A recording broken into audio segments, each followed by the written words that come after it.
Sebuah kisah, seorang petinggi polisi bernama Jenderal Vembo berusia kurang lebih 50 tahun memiliki istri yang tak beda jauh umurnya. Istrinya yang bernama Aswati selalu terlihat cantik karena mendapatkan uang yang cukup dari suaminya untuk kebutuhan perawatan tubuhnya, bahkan sampai memiliki salon kecantikan pribadi. Sebagai petinggi polisi, Jenderal Vembo sering bepergian tugas di luar kota bersama beberapa ajudannya. Sedangkan istrinya juga banyak melakukan kegiatan sosial bersama ibu-ibu kelas atas di komunitasnya. Untuk menjaga sekaligus menjadi sopir pribadi untuk istrinya, Jenderal Vembo menugaskan seorang ajudannya yang bernama Brigjo. Brigjo adalah seorang polisi muda yang tegap, cekatan, dan memiliki paras yang cukup tampan. Saking seringnya sang jenderal pergi dengan alasan bertugas, sehingga jarang sekali ia menyentuh istrinya. Singkat cerita, sang istri kemudian menemukan kabar sekaligus bukti yang kuat bahwa sang jenderal suaminya memiliki wanita simpanan yang jauh lebih muda dari dirinya. Ketika ditanya oleh sang istri dengan berbagai bukti, sang jenderal tak bisa lagi mengelak, sehingga terjadi keributan dalam rumah tangga mereka. Namun karena mengingat mereka adalah keluarga terhormat dan pernikahan mereka telah dikaruniai beberapa orang anak, maka mereka sepakat untuk tidak memperpanjang masalah. Meskipun sang istri masih tetap memendam amarah dan kecewa, sang istri Aswati tetap melanjutkan kegiatannya sebagai seorang istri dari jenderal polisi. Suatu hari Aswati bepergian dengan mobil diantar oleh Brigjo, sopirnya. Di tengah perjalanan mendadak ia mengingat kelakuan suaminya. Aswati kemudian menangis hingga sopirnya kebingungan dan berhenti di sebuah taman. Aswati kemudian mendekati sopirnya dengan setengah berbisik. Istri sang jenderal tersebut bercerita tentang perselingkuhan sang jenderal suaminya. Karena larut dalam emosi, maka Aswati memeluk dan menangis sejadinya di dada Brigjo, sopir pribadinya. Awalnya Brigjo sangat kikuk, sekaligus bingung harus bagaimana. Namun Brigjo tak kuasa menolak pelukan Aswati yang sedang bersedih. Lama-kelamaan mereka berdua merasa sama-sama nyaman. Dari situlah berawal sebuah hubungan khusus antara Aswati sang majikan bersama Brigjo, sopir pribadinya.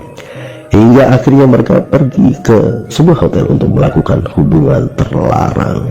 Dalam benak Aswati, ini adalah aksi balas dendam kepada suaminya yang juga telah mengkhianatinya, sekaligus sebuah keuntungan pribadi karena ia yang sudah cukup umur mendapatkan sentuhan dari laki-laki muda dan tampan. Sedangkan Brigjo yang masih lajang, selain juga terbakar nafsunya, juga tak kuasa menolak ajakan majikannya tersebut. Suatu hari sang jenderal Vembo berencana berangkat bekerja seperti biasa. Ia pamit kepada istrinya Aswati untuk melakukan tugas luar kota. Setelah suaminya berangkat, Aswati merasa ada kesempatan untuk memanfaatkan kepergian suaminya. Maka ia menelpon Brigjo untuk kembali memenuhi hasratnya di rumah sang jenderal yang cukup besar itu. Namun ternyata sang jenderal sudah mengendus adanya perselingkuhan istrinya dengan sang supir. Pamit sang jenderal Vembo kepada istrinya untuk tugas di luar kota ternyata hanya jebakan dari sang jenderal. Sebenarnya dia hanya berputar menunggu aba-aba dari ajudannya yang lain yang sudah ditugaskannya untuk mengawasi kelakuan istrinya. Meskipun dia sendiri berselingkuh, ia tetap tidak mau istrinya juga melakukan hal yang sama. Dengan cara senyap, ia pulang kembali ke rumahnya dan langsung menuju kamar tempat istrinya berada. Sang jenderal Vembo membuka pintu kamar dan melihat secara langsung Aswati istrinya yang sedang berselingkuh dengan Brigjo, sopirnya. Kemarahannya memuncak. Sang jenderal bersama beberapa ajudannya yang lain menarik paksa Brigjo keluar ruangan. Sedangkan Aswati istrinya hanya bisa menangis saat melihatnya, dan ia pun dikunci di dalam kamarnya. Di ruang tengah, sang jenderal menghajar habis-habisan Brigjo, sopir istrinya. Sambil terus mengumpat, sang jenderal dibantu beberapa ajudannya meluapkan kemarahannya, melayangkan pukulan dan tendangan bertubi-tubi. Tak cukup itu saja, senjata tajam ia gunakan untuk menganiaya Brigjo hingga memar. Darah dan luka sayatan bersarang di sekujur tubuh Brigjo. Brigjo sudah sangat tak berdaya, namun sang jenderal masih belum mereda amarahnya. Hingga sang jenderal kemudian mengambil senjata api dan menembak tubuh Brigjo beberapa kali. Akhirnya, Brigjo sang supir sekaligus ajudannya tewas tak bernyawa. Setelah Brigjo tewas, sang jenderal diam sejenak. Mungkin cukup kebingungan, namun sebagai seorang petugas berpengalaman, ia mampu untuk tetap berpikir mengatasi keadaan. Sang jenderal kemudian memerintahkan ajudannya untuk mengambil semua hasil rekaman CCTV yang ada di rumahnya maupun yang ada di lingkungannya. Lalu bukti rekaman tersebut dimusnahkan. Kemudian ia merancang sebuah cerita kejadian, yaitu cerita pertama, Aswati istrinya saat itu sedang berada di kamar, kemudian diganggu dan dilecehkan oleh Brigjo sopirnya.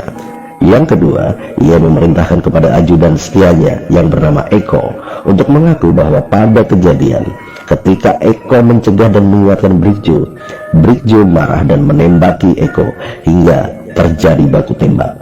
Dan akhirnya Brigjo tewas akibat tembakan Eko. Eko diperintah untuk mengaku bahwa ia yang menembak mati Brigjo. Mereka kemudian membawa jasad Brigjo untuk diotopsi dengan memaksa petugas otopsi untuk mengkondisikan mayat agar sesuai dengan skenario yang dibuatnya pada hasil otopsi. Awalnya petugas otopsi menolak, namun karena yang meminta petugas berpangkat tinggi, maka 2 hari kemudian mereka sepakat untuk menurut pada perintah sang jenderal. Maka menuju hari ketiga dibukalah ke publik tentang kematian Brigjo dengan keterangan penyebab kematian sesuai dengan skenario sang jenderal. Awalnya semua berjalan lancar, namun ketika berita kematian Brigjo gempar, keluarga Brigjo dan masyarakat merasa ada banyak kejanggalan dalam peristiwa tersebut. Di antaranya, rekaman CCTV rumah petinggi polisi tersebut tidak ditemukan. Yang kedua, handphone milik Brigjo juga belum diketahui keberadaannya. Yang ketiga, saat akan melaksanakan pemakaman Brigjo, keluarga besar Brigjo melihat jasad Brigjo dan ditemukan banyak luka memar dan sayatan yang tidak sesuai dengan berita yang dipublikasikan. Sontak hal itu menjadi perbincangan luas dan masyarakat ramai-ramai meminta pihak kepolisian untuk mengusut tuntas peristiwa dan penyebab tewasnya Brigjo. Akhirnya, sang jenderal dinonaktifkan dari jabatannya dan dilakukan pemeriksaan oleh petugas khusus yang ditunjuk oleh kesatuan. Kemudian, tamatlah karir sang jenderal Vembu. Sahabat semuanya, cerita ini hanyalah fiktif belaka alias dongeng yang terjadi di negara antah berantah. Namun, dari cerita ini, kita dapat mengambil pelajaran bahwa 1. Perselingkuhan akan membawa dampak buruk bagi seluruh keluarga. Yang kedua, skenario buruk atas kejahatan yang ditutupi akan terbongkar pada saatnya. Yang ketiga, jabatan hanyalah sementara dan dalam sekejap bisa menghilang. Tuhan berkuasa menjadikan seorang raja menjadi manusia jelata, dan sebaliknya dengan cara singkat bahkan lebih cepat dari membalikkan telapak tangan kita. Dan sekali lagi, cerita ini hanyalah fiktif belaka. Bila ada kesamaan nama tokoh dan kesesuaian kejadian, itu hanyalah sebuah kebetulan. Semoga bermanfaat. Jangan lupa subscribe, like, share, dan komentar.